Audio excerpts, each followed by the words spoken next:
ঈদে মুক্তি পাচ্ছে শাকিব খান অভিনীত সিনেমা বরবাদ। এরই মধ্যে সিনেমাটির টিজার প্রকাশিত হয়েছে। এরপর থেকেই উঠে এসেছে আলোচনায়। সাধারণ দর্শক তো আছেই, সিনেমাটি দেখতে অপেক্ষা করছেন দেশের বিনোদন অঙ্গনের তারকারাও। আরিফকের প্রতিবেদন।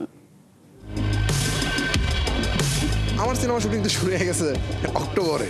নির্মাতা মেহেদী হাসান হৃদয়ের প্রথম সিনেমা বরবাদ। শাকিব খানকে বড় পর্দায় কিভাবে তুলে ধরবেন হৃদয়, তা নিয়ে অনেক ভক্তের মাঝেই ছিল সংশয়।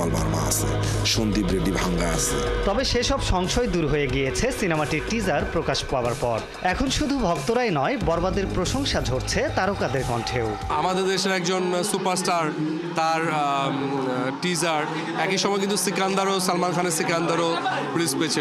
যদিও আমি সালমান খানেরও ফ্যান, বাট তারপরেও আমার কাছে বরবাদটা কোনো অংশে কম লাগেনি, ভালো লেগেছে অনেক। অফকোর্স আমি শাকিব খানের সিনেমা নিয়ে এক্সাইটেড। আসলে নতুন কি পেতে যাচ্ছি, নতুন কি চমক থাকছে সেটা নিয়ে দিন দিন যত শাকিব ভাইকে দেখছি তার উপর আরো মুগ্ধ হচ্ছি। আসলে এই জিনিসটা আরো 10 বছর আগে থেকে হওয়া উচিত ছিল, তাহলে হয়তো আমাদের ইন্ডাস্ট্রি আরো অনেক দূর যেত। ওর সাথে তো আমি 6-7টা ছবি করেছি, অনেক ভালো লেগেছে দর্শকদের। সবসময় দর্শকরা বলে যে আপনাদের কাজ দেখতে চাই, সো বরবাদের এটাও আমার খুব ভালো লেগেছে এবং অবশ্যই আমি সিনেমাটা দেখব। বরবাদের পাশাপাশি ঈদের সব সিনেমাকে শুভেচ্ছা জানিয়েছেন শিল্পীরা। অভিনেতা প্রযোজক অনন্ত জলিল এবারের ঈদে সিনেমা নিয়ে না আসলেও সাধুবাদ জানিয়েছেন শাকিব খান সহ অন্যান্য অভিনেতাদের।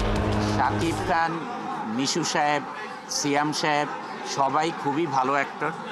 এটা একটা কম্পিটিশন মার্কেট থাকলে সবার জন্য ভালো হয়, সেটা আসলে হল মালিকদের জন্য ভালো হয়, দর্শকরাও মজা পায় যে এই ছবিটা দেখি। তো সত্যি বলতে শাকিব ভাইয়ের বরবাদের টিজার দেখে ওয়েট করছি কখন ঢুকবো। মানে আমার ফার্স্ট চয়েস ইজ বরবাদ, এবছর প্রত্যেকটা ছবি দেখবো, কিন্তু আসলেই বরবাদের টিজার দেখে খুব আমি আশাবাদী। বরবাদের টিজারটা দেখা হয়েছিল, সবাই যখন অনেক প্রশংসা করেছে তখন ভালো লেগেছে। আর আমার পক্ষ থেকে যেটা, আমার যেহেতু এবার ঈদে কোনো সিনেমা আসছে না, বাট অন্য যাদেরই আসছে সবার জন্যই শুভকামনা, শাকিব খানের জন্য শুভকামনা। ঈদে বরবাদ ছাড়াও মুক্তির দৌড়ে আছে দাগি, জঙ্গলি সহ বেশ কিছু সিনেমা। ঈদের সব সিনেমাই সফল হোক, দর্শক ভিড় করুক প্রেক্ষাগৃহে, এমন প্রত্যাশার কথাই জানালেন তারকারা। আরিফক, ৭১, ঢাকা।